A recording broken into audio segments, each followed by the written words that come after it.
All right.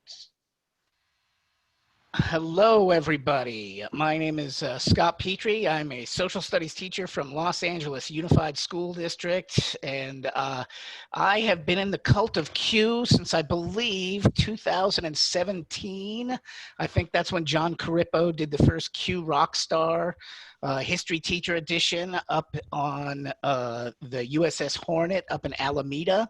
And we actually got to sleep over on an aircraft carrier. It was totally cool. And all of our PD that weekend was delivered by all these planes and on this ship. And it was just such a cool environment. That's when I first started coming to Q events. And a lot of what I'm going to share is from those events. So let me I started off, this is my EduProtocols. Whoops, I guess I got to share my screen. Come on, Petri, you can do this. I've been a Zoom teacher for like 9 months now, but I always forget to share the screen. And then the students say, we can't see what you're talking about. Okay, so this is kind of my introductory deck. If you're not familiar with EduProtocols, it's kind of a starter's guide. I think today, instead of using this, I'm going to do this independent study. And so pay attention. I'll put this bit.ly in the chat. That's what I'll do. So you can, now do I have to stop my screen to put something in the chat, don't I? Let me send this to everybody. Chris, do I have people waiting? Nope, we're good. Okay, good. All right, so this is the independent study EduProtocol deck. This is a little more fun and interactive. It might assume that you need to know what the various EduProtocols are. I'll kind of walk you through it if you're unfamiliar with it. Today, we're going to look at just 3 EduProtocols. The first is CyberSandwich, which is kind of a think, pair, share, a digital think, pair, share. But I have sort of bastardized it and twisted it into what I call a foursome activity because I was in the golf course business before I became a teacher. None of you with dirty minds out there, that's not the type of foursome I'm talking about. I'm talking about golf. I like to use it as a philosopher's chair activity where the students practice making arguments. And then we'll talk about using Number Mania as a pre-reading activity. And then we'll talk about doing jigsaws with Iron Chef. So these are going to be sort of hands-on. I'll ask you to try to do them. I always think that teachers need a safe place to experiment before trying it live in front of 36 middle school or high school kids. Because, you know, the first time you try it, your internet's going to crash. You're going to have the wrong template. It'll be password protected. You'll just have all sorts of complications like that, or at least that's my everyday experience. So I mentioned I'm a social studies teacher. And I have been involved with the California Council for Social Studies for many years, along with the Los Angeles affiliate, which is the Southern California Social Science Association. And you know, one of our jobs is to remind people, especially since there's no test in the great state of California, that social studies gives your students 55% of the academic vocabulary they need in college and for success in life. So I like to show off this slide. Please, by all means, take a copy of this deck, make a copy of this deck. Every time you have a new administrator, show them this slide, because generally, most of the PD money goes towards math and science and ELA, because those are the subjects that get tested. And nobody gives a stuff about us history teachers. We're just one notch above PE, barely. And it's always helpful to remind administrators that, oh, by the way, if you want your children getting better at literacy, social studies is really the way to go. And I've been very lucky because I've been out of school for 5 years now, where we try to integrate the history and the ELA teachers work together. What we're talking about in history, they're reading about in English, and we often combine our assignments, like we share students. So I share all the 11th grade US history students with my one English teacher, and we set it up so you're going to do this reading, and the kids are going to write a business letter in your class, and in my class, they're going to do the same reading, but they're going to do sketch notes with it. So moving on, our first example is the CyberSandwich, which of course comes from Carippo's EduProtocol Field Guide. I believe this is chapter 20. And you can do this, it's usually done as a two-person think, pair, share activity. And you can do it with, they both read the same article, or they both read the same chapter, the same chunk of text, or you can do it where they each have a different article. And so all of these links are clickable here. You'll see the articles that I've used this with.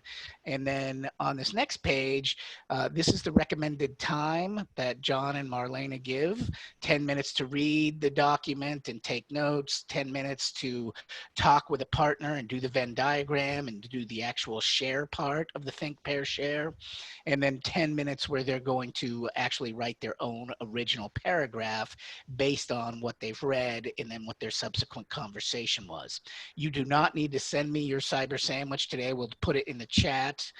There's an example, sort of an instructional video here if you want to see Marlena introduce the topic. I'm kind of assuming that you have used the CyberSandwich before. What I'm going to use it for today is to introduce you to what's called the social emotional learning competencies. Now, this is the Castle Big Five. There are usually 5 social emotional competencies, but for the sake of this format or this template, we're going to assume that all teachers are already teaching responsible decision making. And you're going to click here and you're going to go to this template.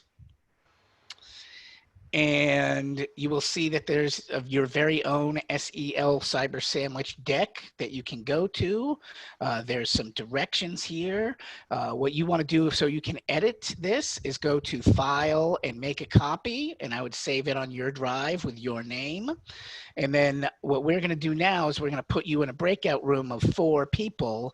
Each person's going to be responsible for 1 slide. So you're going to learn about self-management, relationship skills, self-awareness, and social awareness.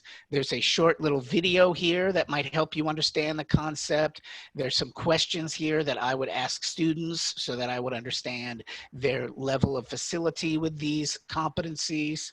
And what I want you to do is you'll see that there's a spot for student 1 to take notes on what's social awareness. And then what you would do is you would have a conversation with your thought partner. You did this one, I did that one. This is what I think about it. This is what you think.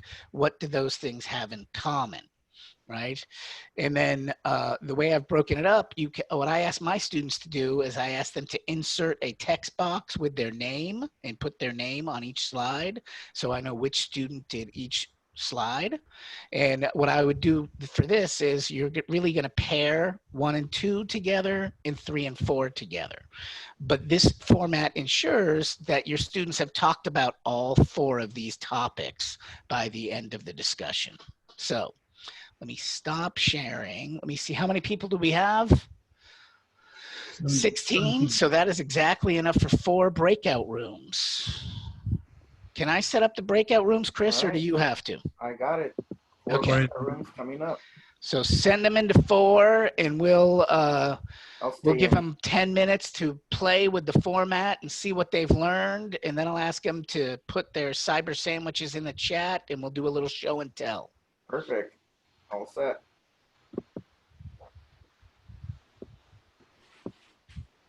I'm invited to join. Thank you, Chris. We got some more people coming in too. We'll throw them in a room. Okay. I'm gonna stay out. Okay, I'll stay out too.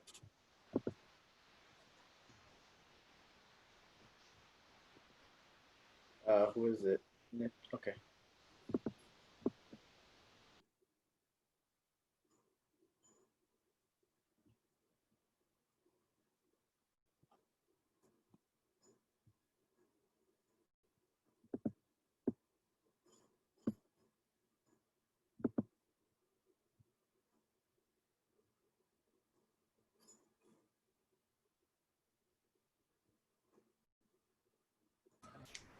Let's see. I think we're missing some and 4, so I'm gonna put Rita and Daniel in 4.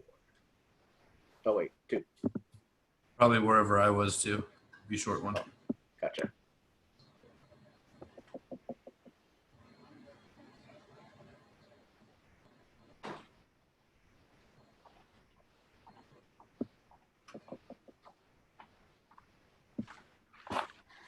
Patience, please. We're going to send you into your breakout room soon.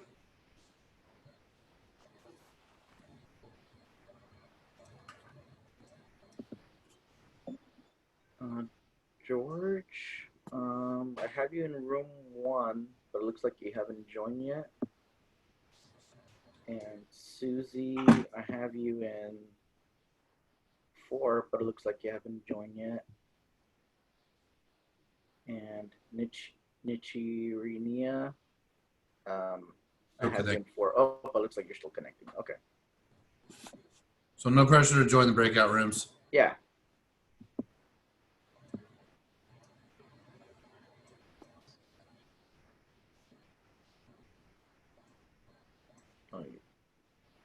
Oh, you know what? Let me move Susan to 1. I think you were supposed to be in 1. Susan's back. Hi, Susan.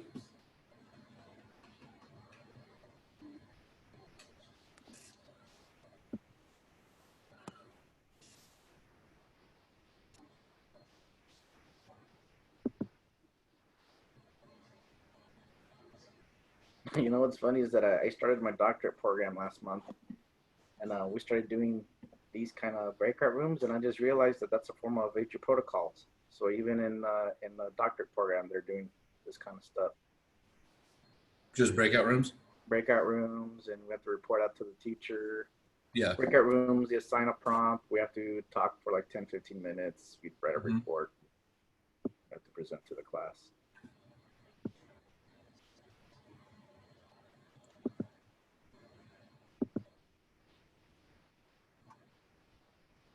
Looks like we got some connection issues. Susan, do you want to get placed into a breakout room? Susan, I have you in group 1. Oh, okay. It looks like you haven't joined yet. Okay. You might be having some connectivity issues, maybe.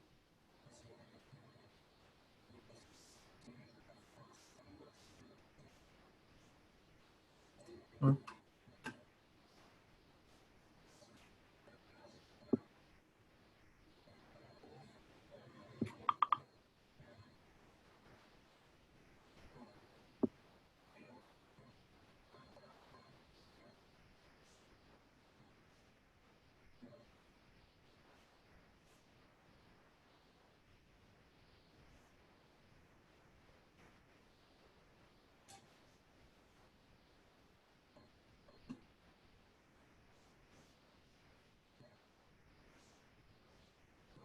Have you been hanging in all your rooms? You're muted. And muted. Yeah, I have. At least the ones that I've been assigned or Yeah. signed up for.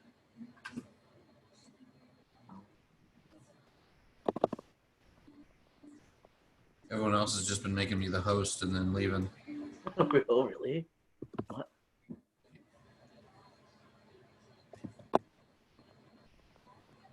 No need for 2 of us. Exactly.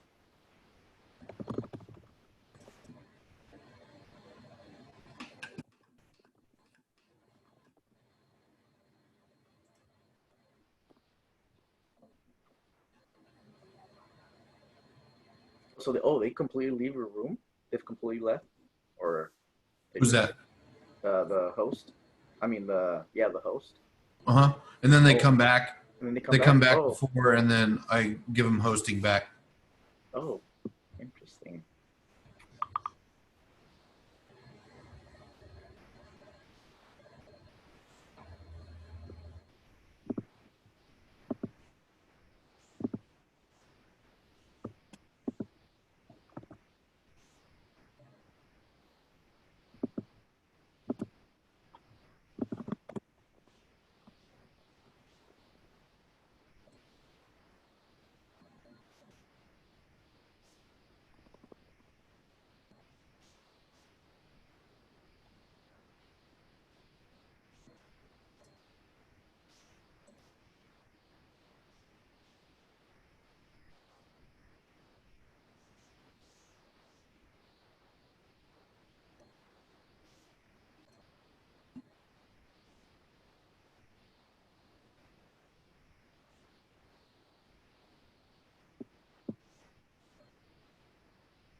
Oh, you're almost done with your masters, Chris?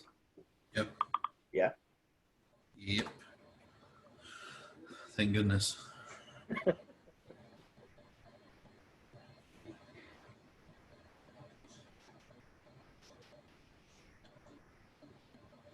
So usually I should be able to jump in. I'm going to go back into mine and then leave.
All right, everybody.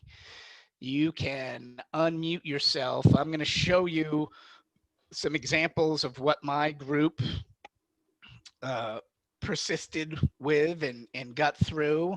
And I understand there's no way you can do high quality work in the limited amount of time that you have. We are shooting for participation, not perfection. So if I were to scroll through my document with my team in breakout room number 4, I can see that one student got some notes down on relationship skills, and that's good. So they're telling me the bonuses of how having good relationship skills are going to help students. Another student that I think this was supposed to be me, and I screwed up and went straight to the Venn diagram. So I recorded my note on the Venn diagram, and I found that self-management is an important tool for both managing your time and managing your emotions. And then other people, the overachievers in my group, started putting their stuff right down into their paragraph and talking about time management. And that was about as far as we got. So has anybody put an example in the chat that we would like to share with everybody? Do I have a worthy example out there, or any show-offs, any overachievers and showing people who want to show off their work? And by the way, you guys can all unmute. We're a small group. I think we've only got like 16 or 17 people in here. One of the bad things about the breakout room feature in Zoom is every time the host leaves a breakout room, it mutes everybody. And it's a real conversation killer. I have already written to them asking that they remove that feature. Does anybody have any questions before I move on about how to kind of use this CyberSandwich format to set your kids up to take a position on an argument? Because what I would do instead of a debrief here is I would have one kid in each, one group read each side so that they would believe, I believe relationship skills are the most important thing to learn. I believe self-management is the most important thing to learn. And it really just gives them a chance to practice articulating that, practice verbalizing that, practice speaking with the academic language. Hey, Scott, there was a question that popped up in our little breakout room, was with like management of the slides. So do you have your students do the make a copy and share thing, distance learning style? I do. Okay. And do you find that to be time consuming? I don't, because once you've trained them how to do it, they know, and they just add they have their all emails all in Schoology, so they know their emails.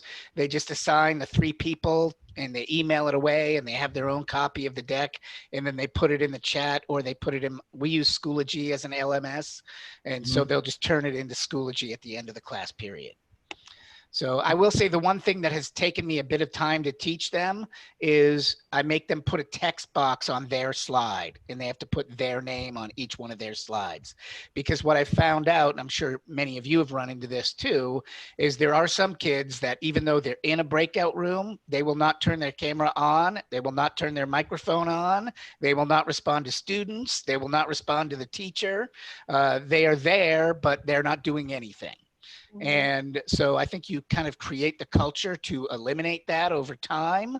But if they all have their name on their portions of this work, then I can give credit to Lorraine and Bridget and Jorge and give a 0 to Chris because I see there wasn't any writing on his slides. Right. And, you know, you don't want to shame kids. You want to try and coach them up. But sometimes until you build that culture, that's all you have to work with. True. So. All right, I'm gonna move on, even though I know this was horribly incomplete and a possibly poor example. But I do want to make sure that we get through the Number Mania. And why am I not presenting? I've got to move my head over here. Okay, so, nope. I want to present, there we go. Okay. So the second protocol that I use a lot as a history teacher is what's called, I call it, you got to retell this story by the numbers. In the EduProtocols book, it's called Number Mania. If you subscribe to USA Today, you've seen this as an infographic. And so a lot of times, either at the beginning or sort of the end of a unit, I will ask my students to retell a story by the numbers. And one of my favorite books that I've used in my US history class is called Patriots from the Barrio. We are going to click on this template to get our blank template. And then we are going to spend a few minutes reading this excerpt from Patriots from the Barrio. It's actually a website, Dave Gutierrez's website, and he has a story. It's a post about Hilario Garcia, who served at Iwo Jima. And you'll see for some reason it puts you at the end of the article. You got to scroll up to the top. And what I want you to do is you're going to skim through this, and every time you see a number, you're going to pull that number out and you're going to put that on the template, and you're going to use that to tell the story of Hilario Garcia by the numbers. So I'm going to set the clock again. We don't have to go to breakout rooms. You can unmute if you have a question, but I'm going to set like a 10-minute timer so you all have time to work on this. And I want you to understand as a teacher how much time a project like this takes. Typically, I would give students the entire class period for this. I might make it so that they could work together the first time or two. The first time I teach this number protocol, I have them make it about them. So they're going to tell me about their favorite celebrity. They're going to tell me about their favorite athlete, their favorite musician, and they get to go on Wikipedia and look them up and tell you how much money they're worth and how many fans they have on Instagram. And they get to go to Flat Icon and the Noun Project and find all these cool graphics. And this gives your non-arty students a pretty easy way to become arty. So you can go to the Noun Project, you can go to Flat Icon, and you can actually use your Chrome snipping tool, your screenshots tool to capture those icons. You don't have to register for a site. You can kind of cheat and get around it. But I've also in the past, when I know it's going to be about one topic, I will give them 4 or 5 icons and I'll place them on the off to the side of the template, and then those are the 5 or 6 icons I want them to use, and then I want them to concentrate on the story and retelling it with numbers. So I will stop talking. I'll let you do that. Yes, go ahead. How long is the period that you're teaching in? So like typically my school is 60-minute class periods, 50 or 55 minutes. Now with the distance learning, we meet every other day for 75 minutes. So for something like this, depending on the complexity of the reading, I might give them 40 minutes, 45 minutes to read and do this. Because I want them to feel successful, and I'm going to show you guys how I grade this next. But my job isn't to like really stress out the kids unnecessarily. But I'm a firm believer in that Parkinson's adage, where the amount of work fills the bucket of time that you give them. And if you give them a whole day to do it, they'll take the whole day. If you give them to 10 minutes, they might only put 3 numbers on it, but they will have started it. So typically I'll start off maybe 45 minutes the first time, and then as they become more and more proficient, I'll either cut down the amount of time I give them, or I'll increase the rigor in the size of the readings. Thank you. So I hope that answered it.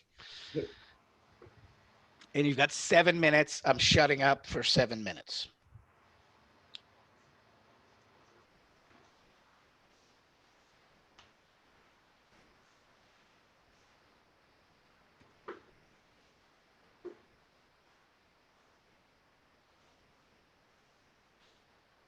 Maybe a personal question, but I'm a moderator, so I'm going to ask it anyway. I don't care. Go ahead. How thoroughly do you have to vet the articles that you give to the students? Because what if there's no numbers and I just pick something out of the blue? Well, this, I'm going to show you how I debriefed it, but this is an article that I did vet pretty carefully. Right now, I'm in the midst of writing some lessons for the Click project, and I have a couple of articles. What I really like about this protocol is there's a lot of social science research where they just throw numbers at you to kind of inflate their argument. And it's interesting to see how do students respond to all of these numbers being thrown at them. This one, I'll skip ahead and tell you that I pulled like a total of 38 numbers out of this article. And could I retell this story with those 38 numbers? Probably. Yeah, okay. But now I'm losing myself. Thanks.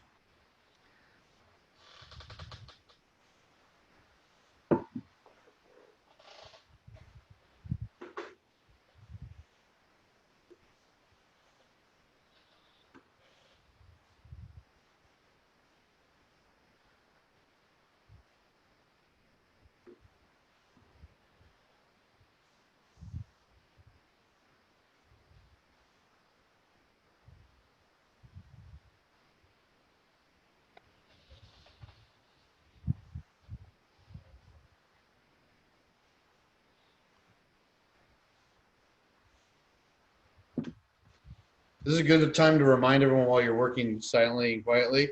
After this session, make sure you go back to the main room where we started this morning, because we're going to have some raffles tomorrow morning based off of attendance in that room at the end of the day. So just real quick, 10-minute closure, head back to the bridge. Nice.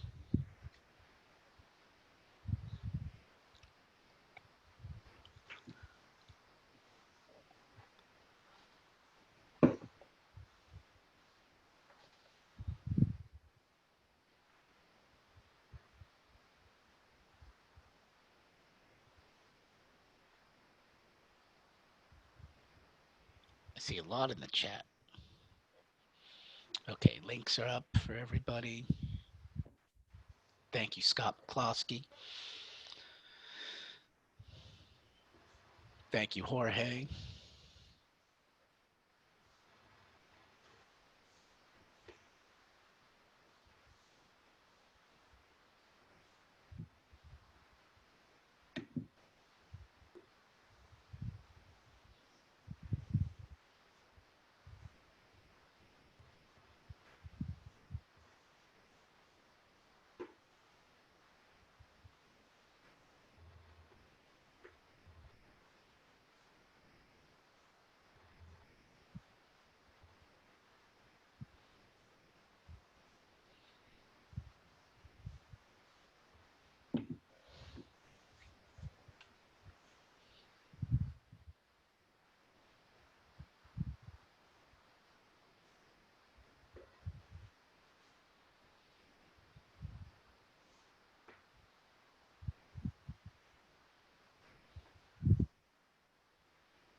Oh, I should have told you, this is your 2-minute warning.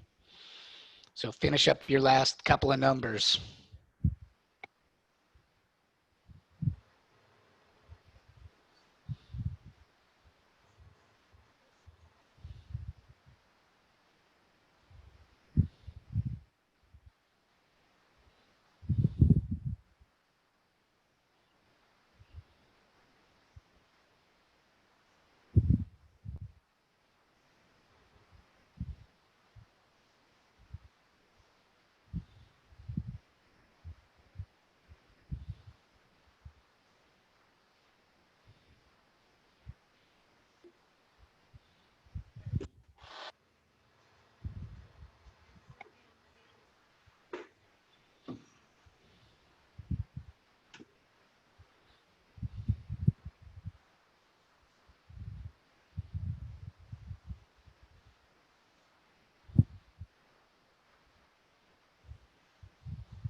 Okay.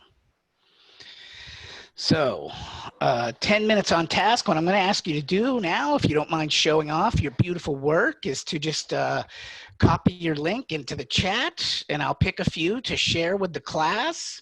No shaming. I'll be very praiseful for all of you. And again, I want you as the teacher to understand how long it might take a class to do this if you gave them all 50 minutes versus 30 minutes versus, and I've even done, I've done these assignments over a 2-day period where I've given them specific, a specific bibliography, like a specific number of sources. And then I've asked them to show off their infographic and then also create their own sort of annotated bibliography on it. So let me kind of go to show you what this looks like. So here's an example from one of my classes where you can see students on the low end only had 3 numbers on their infographic, but the student at the high end had 16. And so you can get an average out of the class and you can say, okay, all my students had the same amount of time to do this and you are here. And it would be very easy for me to draw lines if I had to assign this as an A, B, or C. But really what I'm looking to do is be more of a coach and say, okay, if you only put 3 or 4 numbers on your stats, what do you think you struggled with this? What took you so long? Was it the reading, or was it just, were you skimming and looking for numbers, or were you reading every word? And then I usually always pick a debriefing activity, and I'm just going to show you what this one looks like. So here I went through this as a reader and I just pulled out every single time there was a number. I pulled out like a fragment that would help me understand the context of that number. So this story was written to honor the 75th anniversary of Iwo Jima. There were over 350,000 Mexican-American soldiers in World War II. This guy was born in San Diego, January 14th, 1926. The 1940 census listed him as one of 7 boys living on this farm. You can see there's a lot of numbers in this article. I counted at least 38. And then this summary right here, which I did with bullets, is about 341 words. The original post is about 1,600 words. So if I was just telling the story with the numbers, it would be this many words. Now let's take a look and see what people have in the chat. So what I wanted to say to people is, you know, once you have done this, your job as a teacher is not going to be to correct each and every one. Like I created this debrief guide, and it is not so that you have to go through with your red pen and say each one. Well, how come you only had 3 out of 10 or 5 out of 10? What I would do as a coach, let me go back to sharing my screen. I'm getting myself all sorts of lost and confused.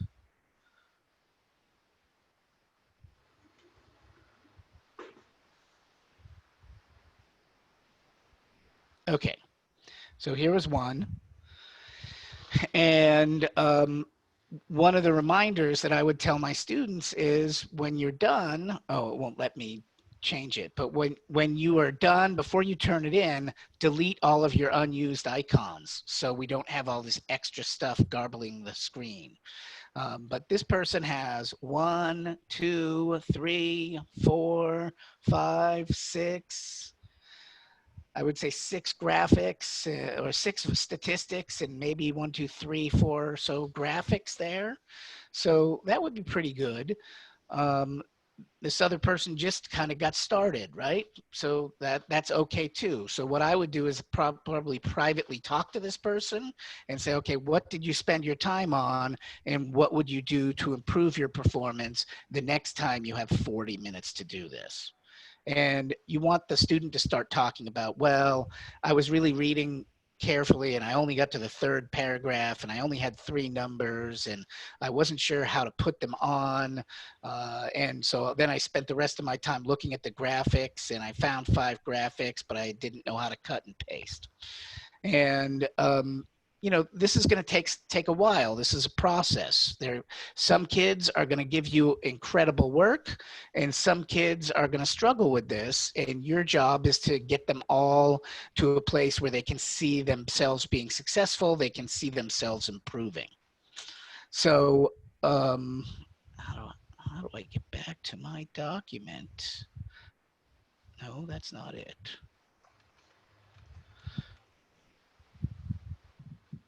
I have one more comment in the chat. 15 minutes. Thank you, Chris. I need all the help I can get. What I'm here for. Okay. So I got back to Ilario Garcia. And I will say, when I set this up, this is what an English teacher would call like a criteria chart or a performance rubric.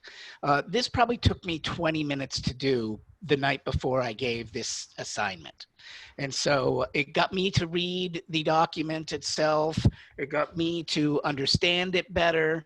And then what I would do is I would turn this into like a peer review activity where if I had the students face to face, I would print this out and I would say, okay, I want you to highlight every number that you used.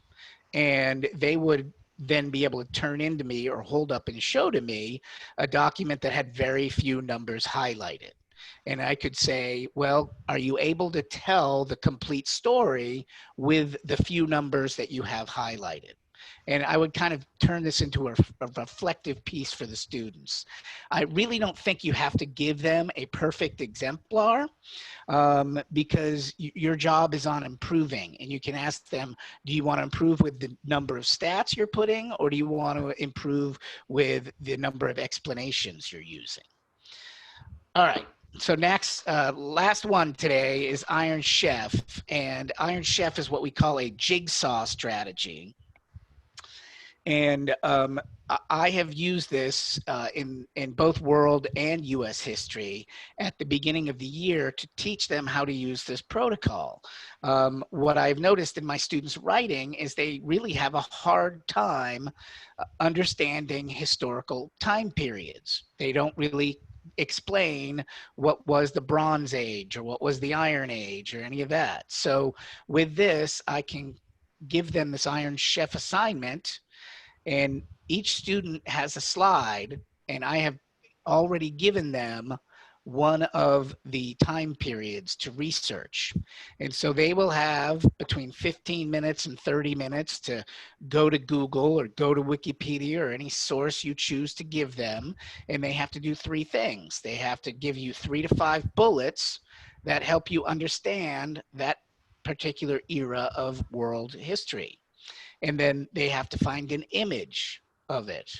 And then for a secret ingredient, what I'll do is I'll either ask them to list their source, or I'll ask them to list the most important or interesting fact, or I might ask them to do a multiple choice question about their slide that can be asked about their slide that I can then put into the Fast and the Curious protocol, and I can turn this whole thing into a big quizzes type of fun game for them to play, and then that further motivates them to study from each other's work. So essentially what you've done here is you've created a crowdsourced version of world history, all of the eras that you're supposed to cover in world history. And if I'm grading this, it's very easy because I can see Diego did the A, B, an image, C, a secret ingredient. So he did 1, 2, 3 parts. I would give him an A. And for this student, they did 2 parts. So I would give them a B. And for the students that only did 1 part, maybe I would give them a C. And then you'll see that you have students who didn't manage to get anything done. And this is, I like this protocol because this is a fast 1 period type of thing that they can do. And what I often do is I stack or sequence this with other activities. So first they might have to do research on World War I. Then they're going to give me a 30 to 60-second elevator speech. So they're going to take the research that they have and they're going to type that up as a speech, like as if someone was reporting live from World War I. What would they say? And then for the third part is they're going to have to record it on Flipgrid. And so, you know, I could give them, if we had a 75-minute class, I could give them like 30 minutes to do the research and write up the slide. Then they got 15 minutes to write the script. And then they got the last 15 minutes of class to make the Flipgrid. I've also used this as a jigsaw tool, like I find the AP courses to be very difficult in terms of rigor and in terms of number of standards, but you can use these units and same thing. You could just use those units instead of my regular US history 10th grade units. And again, what I find is, is as students practice this, as students get better at this, get faster at this, you can either up the level of rigor or up the amount of reading. And where I found this particularly useful is I do a lot of nonfiction reading in my class. And what I notice is with high school students, when they get a nonfiction book like this, in the first 3 chapters, what I'm going to say is Eddie Glaude, he introduces us to 99 people in the first 3 chapters. And most of my students aren't going to take notes on all 99 people. So there will be some people that just kind of, they scroll by and they don't know who they are and they don't care. And that never registers. They just never learn about that person. And the interesting thing about this book that I really love about it is it goes back and forth. It's talking about the civil rights heroes that struggled to get us civil rights, but then it also cuts back to the modern Black Lives Matter movement and introduces you to all the people involved in those in today. So typically what I'll do is I'll give my students an assignment where they have a number on the spreadsheet that you just saw, and then they would go and they would create their slide. And this was done by a bunch of teachers, I believe, from Valverde Unified. We did a little training for them, and you can see that I had, gosh, I think it was like 60 teachers. And in the time I allotted them, they managed to find all of these people engaged in the civil rights movement. And so again, I think of this as crowdsourcing a study guide for your students, so that if they get to a part in the reading where they don't know who Bull O'Connor is, they don't have to hunt all over the book. They can just go here to the slide deck and find this person. And then also to kind of increase the level of rigor, if you want, you can have them include the page numbers that he is listed on in the book. But really, I find that kind of superfluous, because if you teach kids how to use the index of the book, then it's much easier for them to do this. So kind of wrapping it up, what I wanted to say is using these CyberSandwich, Number Mania, and Iron Chef all together, kind of mixing them and stacking them and remixing them. What it does is it helps you with teacher clarity, because the students, once they've done it 2 or 3 times, they understand the procedures necessary. The directions are crystal clear. It's reciprocal teaching in that usually the student is having to present their work and explain their work. And then also, as a good teacher, you're giving them feedback, whether it's through that peer review activity that I showed you with the Number Mania, or whether it's just after they speak, you comment them about their slide. Next time I'd like to see 2 more bullet points. Next time I'd like to see you list the sources. You coach them, you give them feedback, you see their improvement go up. And all of these effect sizes indicate 2 years of learning. So if you can put this type of jigsaw activity into your bag of tricks and you use it consistently, your students will find that they're getting 2 years of learning in the 1 year that they have you. So I will say, as I wrap up, that if you want to go to my blog, I have certain examples where I've kind of elaborated on the sequence and how I've done this, and other examples of how I have the students, how I coach them to write the script, how they do the flip grid, that type of stuff.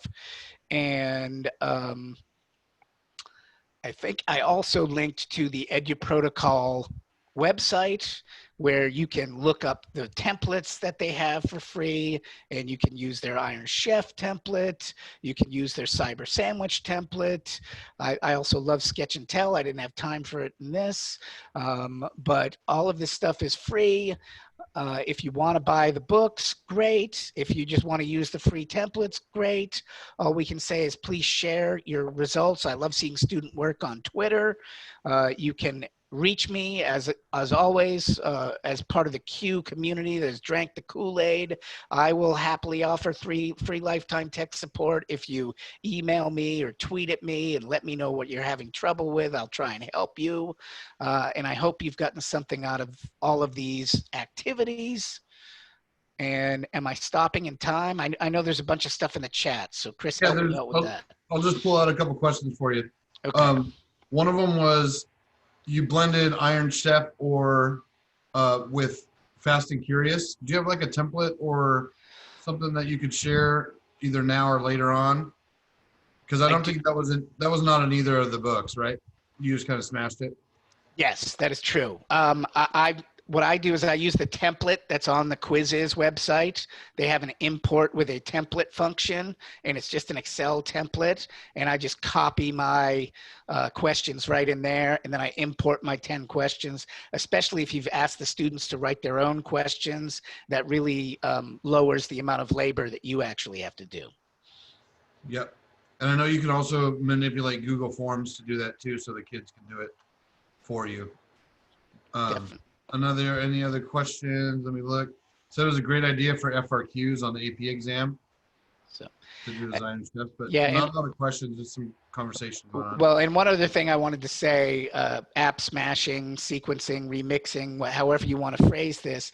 I know that when John and Marlena created those books in the EduProtocols, they're originally designed to be done in a short amount of time. And most teachers give 1 class period for 1 EduProtocol. And really, once your students know how to do them and use them effectively, they should be able to do 2 or 3 in a class period. But I don't want you to push your students and overwhelm them, and they're like, oh no, I'm not going to do this, it's too much work. Because really, they're fun, they're exciting. What I really like about them is if you plan it right and you make the students actually come on the air and report with you, you can actually hear from every student every day. And that's one of the things I miss about this virtual teaching is I'm just talking to a bunch of black screens and nobody's unmuting and asking any questions or saying anything. Yep. Thanks, Scott. Any other questions before we wrap it up? Yeah, thanks. I'm putting also the Zoom info for the bridge, but thank you, Scott, for sharing. You're Good stuff. so We're gonna take welcome. that. Yep. And remember, we're doing our happy hour at 4 o'clock. So I've got to go downstairs and make sure my 2 children are still alive. And then I'm going to look for the blender and fire that baby up. So hope to see you guys in the mixer later on. See you, Scott. All right. Have a great Bye, day, everybody. everybody.